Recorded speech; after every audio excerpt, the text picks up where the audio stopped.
بیٹا جو کچھ بھی ہو گیا اس کو یہیں پہ ختم کر دو، دبا دو. یہ بات تم نے نہ اپنے کسی رشتہ دار سے، نہ کسی اور سے، نہ اپنے کسی دوست سے، کسی سے نہیں کرنی. عزت جو ہے وہ ہم لوگوں کو بہت پیاری ہے، ہم کسی قسم کی کوئی قانونی کارروائی نہیں کریں گے. اور تم نے اس معاملے کو یہیں پہ ختم کر دینا. تمہاری پوری زندگی کا سوال ہے، ابھی پڑھنا ہے، بہت کچھ کرنا ہے زندگی میں.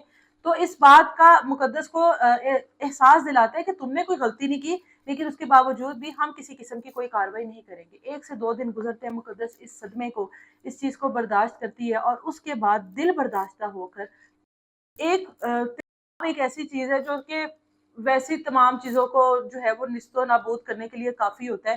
اس بچے نے جب وہ اس کی باڈی کے اندر گیا ہوگا تو سوچے کیا حال ہوا ہوگا. فوری طور پر بیٹی کو ہسپتال لے کر جاتے ہیں، اور ہسپتال میں جا کر جب ڈاکٹرز پوچھتے ہیں کہ اس نے ایسا کیوں کیا، اس کے پاس یہ کہاں سے آیا، تو پھر والدین کو وہ تمام صورتحال جو پچھلے 1 سے 2 دن پہلے گزری ہوتی ہے وہ بتاتے ہیں. پولیس کو اطلاع دی جاتی ہے، پولیس وہاں پر آتی ہے اور تمام تر تفصیلات پولیس کو بتائی جاتی ہیں کہ یہ سب کچھ ہوا. اس کے بعد نامزد FIR کروائی جاتی ہے ارسلان اور اس کے دوست کے اوپر، اور اس کے بعد ارسلان ان کو گرفتار بھی کر لیا جاتا ہے، اور پولیس کے جو معاملات ہیں وہ چلنے لگ جاتے ہیں. پھر جو عدالتی معاملات ہیں وہ چلنے لگ جاتے ہیں. وہاں پر مقدس جو ہے ڈے بائی ڈے ریکوری کی طرف آتی ہے، اور ایسا محسوس ہوتا ہے اس کے گھر والوں کو کہ مقدس جو ہے اب ٹھیک ہو جائے گی.